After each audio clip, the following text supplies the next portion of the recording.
ವೀಕ್ಷಕ ಬಂಧುಗಳಿಗೆ ನಮಸ್ಕಾರ. ನಾನು ಹರಿಹರಪುರ ಮಂಜುನಾಥ್. ಇವತ್ತು ಹಾಲಿವುಡ್ಗೆ ಹಾರಿದ ಒಬ್ಬ ಕನ್ನಡದ ಹೈದನ ಬಗ್ಗೆ ಒಂದು ಸಂಚಿಕೆಯನ್ನು ನಿಮ್ಮ ಮುಂದೆ ಸಾದರಪಡಿಸ್ತಾ ಇದ್ದೀನಿ. ಅದು ಇಂದು ನೆನ್ನೆಯ ಕಥೆ ಅಲ್ಲ, ಸ್ವಾತಂತ್ರ್ಯ ಪೂರ್ವದಲ್ಲಿ ನೋಡಿ 1962ರಲ್ಲಿ ಡೇವಿಡ್ ಲೀನ್ ಅವರು ಲಾರೆನ್ಸ್ ಆಫ್ ಅರೇಬಿಯಾ ಚಿತ್ರವನ್ನು ನಿರ್ಮಾಣ ಮಾಡುವಾಗ ಭಾರತೀಯ ಚಿತ್ರರಂಗದ ಒಬ್ಬ ದಿಗ್ಗಜ ಕಲಾವಿದರಾದ ದಿಲೀಪ್ ಕುಮಾರ್ ಅವರನ್ನು ಒಂದು ಪಾತ್ರಕ್ಕಾಗಿ ಕರೀತಾರೆ. ಆದರೆ ದಿಲೀಪ್ ಕುಮಾರ್ ಅವರು ಆ ಪಾತ್ರವನ್ನು ತಿರಸ್ಕಾರ ಮಾಡ್ತಾರೆ. ಹಾಗಂತ ಭಾರತೀಯರು ಯಾರೂ ಆಂಗ್ಲ ಚಿತ್ರಗಳಲ್ಲಿ ಅಭಿನಯಿಸಿಲ್ಲ ಅಂತ ಅಲ್ಲ. ನೋಡಿ, ದೇವಾನಂದ್ ಅವರು ಜೀನತ್ ಅಮಾನ್, ಪ್ರೇಮ್ನಾಥ್, ಫೈಟರ್ ಶೆಟ್ಟಿ ಅವರ ಜೊತೆಗೆ ದಿ ಈವಿಲ್ ವಿತಿನ್ ಎನ್ನುವ ಒಂದು ಚಿತ್ರದಲ್ಲಿ ಅಭಿನಯಿಸಿದರು. ಇನ್ನು ಕಪೂರ್ ಕುಟುಂಬದ ಕಿರಿಯರಾದ ಶಶಿ ಕಪೂರ್ ಅವರು ಸಿದ್ಧಾರ್ಥ ಚಿತ್ರವೂ ಸೇರಿದಂತೆ ಒಂದು ಡಜನ್ ಇಂಗ್ಲೀಷ್ ಚಿತ್ರಗಳಲ್ಲಿ, ಹಾಲಿವುಡ್ ಚಿತ್ರಗಳಲ್ಲಿ ಅಭಿನಯಿಸಿದ್ದಾರೆ. ಅದಾದ ಮೇಲೆ 70-80ರ ದಶಕದಲ್ಲಿ ಓಂ ಪುರಿ ಅವರು, ಸಯೀದ್ ಜಾಫ್ರಿ ಅವರು ಇವರೆಲ್ಲ ಆಗಾಗ ಹಾಲಿವುಡ್ ಚಿತ್ರಗಳಲ್ಲಿ ಕಾಣಿಸ್ಕೊಳ್ಳೋದನ್ನು ನಾವು ನೋಡಿದ್ದೀವಿ.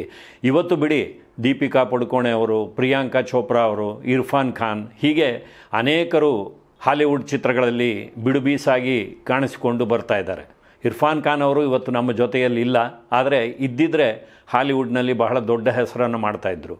ಎತ್ತರದ ನಿಲುವಿನ ಕಬೀರ್ ಬೇಡಿ ಅವರು ಕೂಡ ಅನೇಕ ಚಿತ್ರಗಳಲ್ಲಿ ಕಾಣಿಸ್ಕೊಂಡಿದ್ದಾರೆ. ಬಾಂಡ್ ಚಿತ್ರದಲ್ಲಿ ಸಹ ಕಾಣಿಸ್ಕೊಂಡಿದ್ದಾರೆ.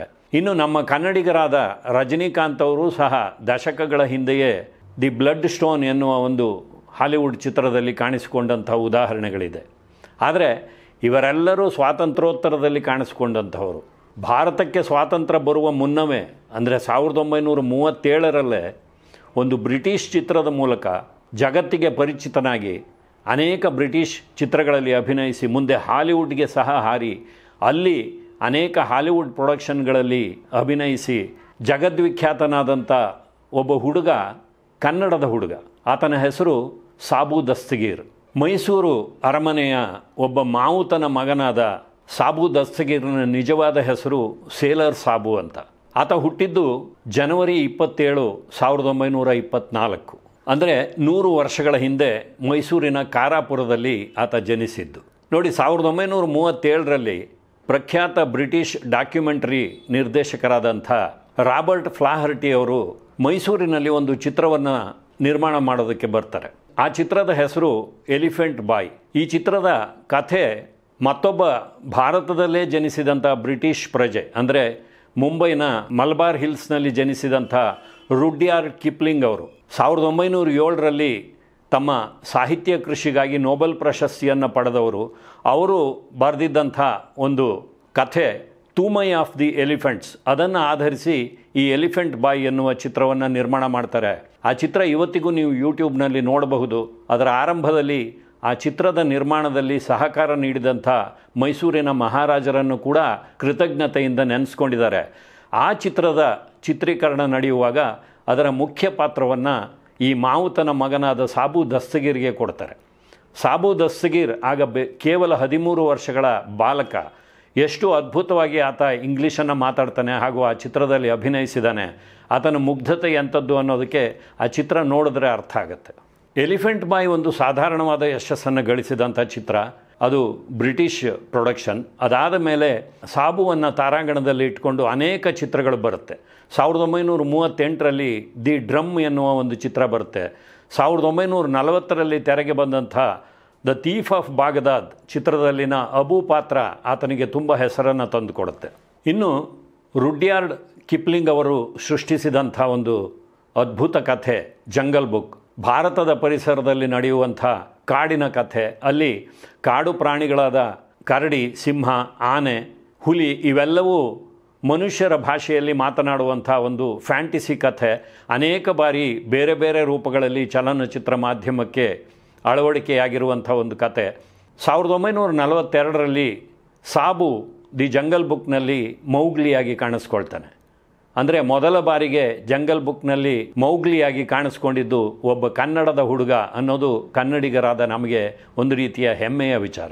ನೋಡಿ, ಭಾರತೀಯ ಮೂಲದ ಸಾಬುವನ್ನು ಚಿತ್ರಗಳಲ್ಲಿ ಆರಿಸ್ಕೊಂಡು ತಾರಾಗಣದಲ್ಲಿ ಇಟ್ಕೊಂಡು ಚಿತ್ರ ಮಾಡುವಾಗ ಒಂದು ರೀತಿಯ ರೋಚಕ ಕಥೆಗಳನ್ನೇ ಆರಿಸ್ಕೊಳ್ತಾರೆ. ಅಂದರೆ ಬ್ರಿಟನ್ ಹಾಗೂ ಅಮೆರಿಕದ ಹೊರಗಿನ ಕಥೆಗಳೇ ಅಲ್ಲಿ ಚಿತ್ರಗಳಾಗ್ತವೆ. 1944ರಲ್ಲಿ ಕೋಬ್ರಾ ವುಮನ್ ಎನ್ನುವ ಒಂದು ಚಿತ್ರ ಕೂಡ ತೆರೆಗೆ ಬರುತ್ತೆ. ಅಂದರೆ ಸುಮಾರು 7 ವರ್ಷಗಳಲ್ಲಿ ಬೆರಳೆಣಿಕೆಯಷ್ಟು ಚಿತ್ರಗಳಲ್ಲಿ ಸಾಬು ಅಲ್ಲಿ ಒಬ್ಬ ಕಲಾವಿದನಾಗಿ ಕಾಣಿಸ್ಕೊಳ್ತಾನೆ. ಅದೇ ವರ್ಷ ಆತನಿಗೆ ಅಮೇರಿಕಾದ ಪೌರತ್ವ ಕೂಡ ಲಭ್ಯವಾಗುತ್ತೆ. ಅಮೇರಿಕಾದ ಪೌರತ್ವ ಲಭ್ಯವಾದ ಕೂಡಲೇ ಅಲ್ಲಿನ ಒಂದು ನಿಯಮದಂತೆ ಆತ ಮಿಲಿಟರಿಯಲ್ಲಿ ಅಂದರೆ ಸೇನೆಯಲ್ಲಿ ದುಡಿಬೇಕಾಗಿರುತ್ತೆ. 1944-45ರಲ್ಲಿ ಸಾಬು ದಸ್ತಗೀರ್ US ಆರ್ಮಿ ಏರ್ಫೋರ್ಸ್ನಲ್ಲಿ ಒಬ್ಬ ಕ್ರೂಮನ್ ಆಗಿ ಕೆಲಸ ಮಾಡ್ತಾನೆ. ಚಿತ್ರಗಳಲ್ಲಿ ಮಾತ್ರ ಸಾಹಸವನ್ನು ಮೆರೆಯೋದಲ್ಲ, ನಿಜ ಜೀವನದಲ್ಲಿ ಕೂಡ ಆತ US ಏರ್ಫೋರ್ಸ್ನಲ್ಲಿ ಎಂಥ ಸಾಹಸವನ್ನು ಮೆರಿತಾನೆ ಅಂದರೆ 2ನೇ ಮಹಾಯುದ್ಧದಲ್ಲಿ ಆತನ ಸಾಹಸವನ್ನು ಕಂಡು ಅವನಿಗೆ DFC ಅಂದರೆ ಡಿಸ್ಟಿಂಗ್ವಿಷ್ಡ್ ಫ್ಲೈಯಿಂಗ್ ಕ್ರಾಸ್ ಎನ್ನುವ ಒಂದು ಬಿರುದನ್ನು ಕೂಡ ಕೊಡ್ತಾರೆ. ಪುಟ್ಟದಾಗಿ ಸಾಬು ಅಂತಲೇ ಕರೆಸ್ಕೋತಾ ಇದ್ದಂಥ ಸಾಬು ದಸ್ತಗೀರ್ನ ಚಿತ್ರಗಳು ಬಹಳ ರೋಚಕವಾಗಿರ್ತಾಯಿದ್ವು. ನೀವು ಮೈಸೂರಿನಲ್ಲಿ 70-80 ದಾಟಿದ ಹಿರಿಯರನ್ನು ಕೇಳಿದ್ರೆ ಸಾಬುವಿನ ಬಗ್ಗೆ ಇವತ್ತಿಗೂ ಪ್ರೀತಿಯಿಂದ ಮಾತಾಡ್ತಾರೆ. ಯಾಕೆಂದರೆ ಮೈಸೂರಿನ ಒಬ್ಬ ಸಾಮಾನ್ಯ ಹುಡುಗ ವಿಶ್ವಮಟ್ಟದಲ್ಲಿ ಖ್ಯಾತಿಯನ್ನು ಪಡೆದ ಬಗ್ಗೆ ಅವರಿಗೆ ಹೆಮ್ಮೆ ಇದೆ.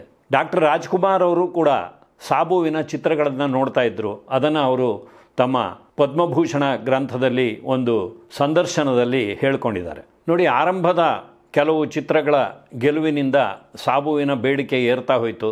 ಸಾಕಷ್ಟು ಚಿತ್ರಗಳಲ್ಲಿ ಅವರು ಅಭಿನಯಿಸ್ತಾರೆ. ಅದೇ ಸಂದರ್ಭದಲ್ಲಿ 1948ರಲ್ಲಿ ಅಮೆರಿಕದ ಮರಿಲಿನ್ ಕೂಪರ್ ಅವರ ಜೊತೆಯಲ್ಲಿ ಸಾಬು ಅವರ ವಿವಾಹ ಕೂಡ ಜರುಗುತ್ತೆ. ಅವರಿಗೆ 2 ಮಕ್ಕಳು ಜನಿಸ್ತಾರೆ. ಪೌಲ್ ಸಾಬು ಬ್ರ್ಯಾಂಡ್ ಅಂತ ಒಂದು ಸಂಗೀತ ತಂಡವನ್ನು ಕಟ್ಕೊಂಡಿದ್ದಾರೆ. ಇವತ್ತಿಗೂ ಅದನ್ನು ನಡೆಸ್ಕೊಂಡು ಹೋಗ್ತಾ ಇದ್ದಾರೆ. ಇನ್ನೊಬ್ಬ ಮಗಳು ಜಾಸ್ಮೈನ್ ಸಾಬು, ಆಕೆ ಚಲನಚಿತ್ರಗಳಿಗೆ ಪ್ರಾಣಿಗಳನ್ನು ತರಬೇತಿಗೊಳಿಸುವಂಥ ಒಂದು ಉದ್ಯೋಗವನ್ನು ಮಾಡ್ತಾಯಿದ್ರು. 2001ರಲ್ಲಿ ಆಕೆ ಅಸುನೀಗ್ತಾರೆ. ನೋಡಿ, ಮೈಸೂರಿನಲ್ಲಿ ಹುಟ್ಟಿದ ಒಬ್ಬ ಮಾವುತನ ಮಗ ಅದೃಷ್ಟದಿಂದಾಗಿ ಹಾಗೂ ಪ್ರತಿಭೆಯಿಂದಾಗಿ ಬ್ರಿಟನ್ನಲ್ಲಿ, ಹಾಲಿವುಡ್ನಲ್ಲಿ ಹೆಸರನ್ನು ಮಾಡ್ತಾನೆ, ಹಣವನ್ನು ಮಾಡ್ತಾನೆ. ಆದರೆ ಎಲ್ಲದಕ್ಕೂ ಒಂದು ಏರಿಕೆ ಇದ್ದ ಹಾಗೆ ಒಂದು ಇಳಿಕೆ ಕೂಡ ಇರುತ್ತೆ. ಸಾಬುವಿನ ಜೀವನದಲ್ಲಿ ಕೂಡ ಒಂದು ರೀತಿಯ ಇಳಿಮುಖ ಕಂಡು ಬರ್ತಾ ಹೋಗುತ್ತೆ. ನಿಧಾನವಾಗಿ ಚಿತ್ರಗಳು ಸೋಲ್ತಾ ಹೋಗ್ತವೆ. ಆ ಹೊತ್ತಿಗಾಗಲೇ ಚಲನಚಿತ್ರಗಳ ವ್ಯಾಕರಣ ಬದಲಾಗ್ತಾ ಇರುತ್ತೆ. 1948ರಲ್ಲಿ ಅಭಿನಯಿಸಿದಂಥ ಬ್ಲ್ಯಾಕ್ ನಾರ್ಸಿಸಸ್ ಚಿತ್ರವಾಗಲಿ ಅಥವಾ 1947ರಲ್ಲಿ ತೆರೆಗೆ ಬಂದಂಥ ದಿ ಎಂಡ್ ಆಫ್ ರಿವರ್, 1952ರಲ್ಲಿ ತೆರೆಗೆ ಬಂದಂಥ ಹ್ಯಾರಿಂಗ್ ಎ ಸರ್ಕಸ್, ಈ ಚಿತ್ರಗಳೆಲ್ಲ ಒಂದು ಸಾಧಾರಣವಾದ ಯಶಸ್ಸನ್ನು ಕಾಣುತ್ತೆ. ಈ ಮಧ್ಯದಲ್ಲಿ 1948ರಲ್ಲಿ ಸಾಬು ಅಭಿನಯಿಸಿದ್ದ ಬ್ಲ್ಯಾಕ್ ನಾರ್ಸಿಸಸ್ ಚಿತ್ರದ ತಾರಾಗಣದಲ್ಲಿದ್ದ ಒಬ್ಬ ಕಲಾವಿದೆ ಬ್ರೆಂಡಾ ಮರಿಯನ್ ಜೂಲಿಯರ್. ಅವರು ತಮ್ಮ ಮಗಳು ಮಿಚೆಲ್ಲಾ ಅವರ ತಂದೆ ಸಾಬು ಅಂತ ಒಂದು ಕೇಸನ್ನು ಫೈಲ್ ಮಾಡ್ತಾರೆ. 1952ರಲ್ಲಿ ಸಾಬು ಅವರೇ ತನ್ನ ಮಗಳಿಗೆ ತಂದೆ ಅಂತ ಕೋರ್ಟ್ನಲ್ಲಿ ಒಂದು ಕೇಸನ್ನು ಹಾಕ್ತಾರೆ. ಆದರೆ ವಿಚಾರಣೆ ನಡೆದು ಸಾಬು ನಿರ್ದೋಷಿ ಅಂತ ತೀರ್ಪು ಹೊರಬರುತ್ತೆ. ಆ ಒಂದು ತೀರ್ಪು ಅನಿರೀಕ್ಷಿತವಾಗಿರುತ್ತೆ ಹಾಗೂ ಅದಕ್ಕೆ ಹೆಚ್ಚು ದಿವಸ ಆಯಸ್ಸು ಇರಲಿಲ್ಲ. ಯಾಕೆಂದರೆ ಮತ್ತೊಮ್ಮೆ ಮರು ವರ್ಷದಲ್ಲೇ ಸಾಬುವಿನ ಪರವಾಗಿ ಜೂರಿಗಳು ಒಂದು ತೀರ್ಪನ್ನು ಕೊಟ್ಟಿದ್ದಾರೆ ಅಂತ ಹೇಳಿ ಆ ಕೇಸನ್ನು ರೀಓಪನ್ ಮಾಡಲಾಗುತ್ತೆ. ಮತ್ತೆ ವಿಚಾರಣೆ ನಡೆಯುವ ಹಂತಕ್ಕೆ ಬರುತ್ತೆ. 1953ರಲ್ಲಿ ಆ 2ನೇ ಹಂತದ ಒಂದು ವಿಚಾರಣೆ ನಡಿಬೇಕಾಗಿರುತ್ತೆ. ಆದರೆ ವಿಚಾರಣೆಗಿಂತ ಕೆಲವು ದಿನಗಳ ಮೊದಲೇ ಸಾಬು ಕೋರ್ಟಿನ ಹೊರಗಡೆಯಲ್ಲಿ ಅದನ್ನು ಸೆಟ್ಲ್ ಮಾಡ್ಕೋತಾರೆ. ಅಂದರೆ ಬ್ರೆಂಡಾ ಮರಿಯನ್ ಜೂಲಿಯರ್ಗೆ ಒಂದಿಷ್ಟು ಹಣವನ್ನು ಕೊಡ್ತಾರೆ. ಜೊತೆಗೆ ತಮ್ಮಿಂದ ಹುಟ್ಟಿದ ಆ ಮಗಳಿಗೆ 21 ವರ್ಷವಾಗುವವರೆಗೂ ವೆಚ್ಚಕ್ಕಾಗಿ ಒಂದಷ್ಟು ಹಣವನ್ನು ಕೊಡುವ ಒಂದು ಒಪ್ಪಂದವನ್ನು ಮಾಡಿಕೊಂಡು ಆ ಒಂದು ಮೊಕದ್ದಮೆಯಿಂದ ಹೊರಬರ್ತಾರೆ. ಈ ಮಧ್ಯೆ 1950ರಲ್ಲಿ ಸಾಬು ಅವರು ವಾಸವಿದ್ದಂಥ ಲಾಸ್ ಏಂಜಲೀಸ್ನ ಮನೆಯ 2ನೇ ಮಹಡಿಗೆ ಬೆಂಕಿ ಬೀಳುತ್ತೆ. ಅಮೆರಿಕಾದಂಥ ರಾಷ್ಟ್ರದಲ್ಲಿ ಮನೆಗೆ ಬೆಂಕಿ ಬಿದ್ದರೆ ಯಾವುದೇ ಹಾನಿಯಾದರೆ ಇನ್ಶೂರೆನ್ಸ್ ಬರುತ್ತೆ. ಆದರೆ ಇಲ್ಲಿ ಕೂಡ ಇನ್ಶೂರೆನ್ಸ್ ಹಣ ಬರುತ್ತೆ. ಮುಂದೆ ಇನ್ಶೂರೆನ್ಸ್ ಹಣವನ್ನು ಪಡೆಯುವ ಸಲುವಾಗಿಯೇ ಸಾಬು ಅವರು ಉದ್ದೇಶಪೂರ್ವಕವಾಗಿ ಅದಕ್ಕೆ ಬೆಂಕಿ ಹಾಕಿಸಿದ್ದಾರೆ ಅನ್ನುವಂಥ ಒಂದು ವಾದ ಕೂಡ ಕೇಳಿ ಬರುತ್ತೆ. ಹಾಗಾಗಿ ಅದನ್ನು ರದ್ದು ಕೂಡ ಮಾಡ್ತಾರೆ. ಇನ್ನು ಸಾಬು ದಸ್ತಗೀರ್ ಅವರ ಎಲ್ಲ ವ್ಯವಹಾರಗಳನ್ನು ನೋಡ್ಕೋತಾ ಇದ್ದಿದ್ದು ಅವರ ಸೋದರ ಶಾಯಿಕ್ ದಸ್ತಗೀರ್ ಅವರು. ಅವರು ಸಹ 1960ರಲ್ಲಿ ಒಂದು ದರೋಡೆ ಪ್ರಕರಣದಲ್ಲಿ ಗುಂಡಿಗೆ ಬಲಿಯಾಗ್ತಾರೆ. ಇಷ್ಟೆಲ್ಲ ಆಗು ಹೋಗುಗಳ ನಡುವೆ 1963ರಲ್ಲಿ ಸಾಬು ಮತ್ತೆ ಬೆಳ್ಳಿ ತೆರೆಗೆ ಕಮ್ ಬ್ಯಾಕ್ ಮಾಡ್ತಾರೆ. ರ್ಯಾಂಪೇಜ್ ಹಾಗೂ ದಿ ಟೈಗರ್ ವಾಕ್ಸ್ ಎನ್ನುವ 2 ಚಿತ್ರಗಳಲ್ಲಿ ಅಭಿನಯಿಸ್ತಾರೆ. ದಿ ಟೈಗರ್ ವಾಕ್ಸ್ ಅವರ ಕೊನೆಯ ಚಿತ್ರ. ನೋಡಿ, ಎಲಿಫೆಂಟ್ ಬಾಯ್ ಆಗಿ ಚಿತ್ರರಂಗಕ್ಕೆ ಬಂದವರು ದಿ ಟೈಗರ್ ವಾಕ್ಸ್ ಮೂಲಕ ವಿದಾಯವನ್ನು ಹೇಳ್ತಾರೆ. ಯಾಕೆಂದರೆ ಡಿಸೆಂಬರ್ ತಿಂಗಳ 2ನೇ ತಾರೀಕು 1963ರಲ್ಲಿ ತಮ್ಮ 39ನೇ ವಯಸ್ಸಿನಲ್ಲಿ ಇದ್ದಕ್ಕಿದ್ದ ಹಾಗೆಯೇ ಸಾಬು ಅವರು ಅಸುನೀಗ್ತಾರೆ. ಅವರ ಮರಣ ಸಂಭವಿಸುವ 2 ದಿನಗಳ ಮೊದಲು ಅವರ ಪತ್ನಿ ಮರಿಲಿನ್ ಕೂಪರ್ ಅವರು ಪತಿಯನ್ನು ವೈದ್ಯರ ಬಳಿ ತಪಾಸಣೆಗೆ ಕರ್ಕೊಂಡು ಹೋಗಿರ್ತಾರೆ. ಸಾಬು ಅವರನ್ನು ತಪಾಸಣೆ ಮಾಡಿದ ವೈದ್ಯರು ಹೇಳ್ತಾರೆ, ಎಲ್ಲರೂ ಇದೇ ರೀತಿಯಲ್ಲಿ ಆರೋಗ್ಯವನ್ನು ಕಾಪಾಡಿಕೊಂಡ್ರೆ ನಮ್ಮಂಥ ವೈದ್ಯರಿಗೆ ಕೆಲಸವೇ ಇರೋದಿಲ್ಲ, ಅಷ್ಟು ಚೆನ್ನಾಗಿದೆ ಇವರ ಆರೋಗ್ಯ ಅಂತ ಸರ್ಟಿಫೈ ಮಾಡಿರ್ತಾರೆ. ಅಂಥ ವ್ಯಕ್ತಿ 2 ದಿನಗಳಲ್ಲಿ ಇದ್ದಕ್ಕಿದ್ದ ಹಾಗೆ ಅಸುನೀಗ್ತಾರೆ. ಸಾಬು ಅವರು ಮರಣ ಹೊಂದಿದ 3 ತಿಂಗಳ ನಂತರ ಅವರ ದಿ ಟೈಗರ್ ವಾಕ್ಸ್ ಕೊನೆಯ ಚಿತ್ರ ಬಿಡುಗಡೆಯಾಗುತ್ತೆ.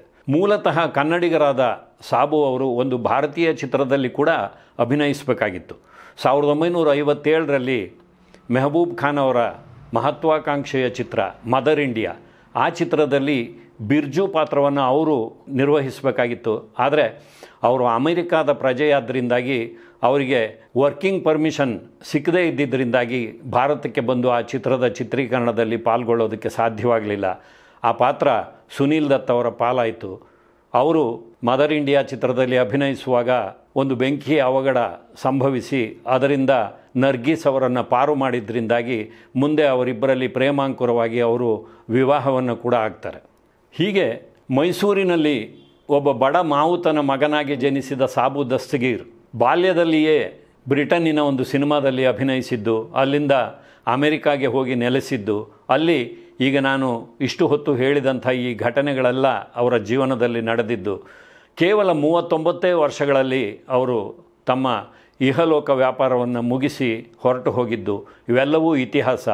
ಅಮೆರಿಕಾದಲ್ಲಿಯೇ ಅವರ ಅಂತ್ಯ ಸಂಸ್ಕಾರ ನಡೆಯುತ್ತೆ. ಈ ವರ್ಷ ಅವರ ಜನ್ಮ ಶತಮಾನೋತ್ಸವ. ಕನ್ನಡಿಗರೊಬ್ಬರು ಸ್ವಾತಂತ್ರ್ಯ ಪೂರ್ವದಲ್ಲಿ ತಮ್ಮ ಪ್ರತಿಭೆಯಿಂದ ಸಾಹಸದಿಂದ ಬ್ರಿಟಿಷ್ ಹಾಗೂ ಹಾಲಿವುಡ್ ಚಿತ್ರರಂಗದಲ್ಲಿ ಹೆಸರು ಮಾಡಿರೋದು ಕನ್ನಡಿಗರಾದ ನಮಗೆಲ್ಲ ಹೆಮ್ಮೆ. ಅದಕ್ಕಾಗಿ ಅವರಿಗೆ ಶ್ರದ್ಧಾಂಜಲಿ ಪೂರ್ವಕವಾಗಿ ಈ ಒಂದು ಸಂಚಿಕೆಯನ್ನು ಸಾದರಪಡಿಸಿದ್ದೀವಿ. ಮತ್ತೆ ಮುಂದಿನ ಸಂಚಿಕೆಯಲ್ಲಿ ಭೇಟಿ ಮಾಡ್ತೀನಿ. ನಮಸ್ಕಾರ.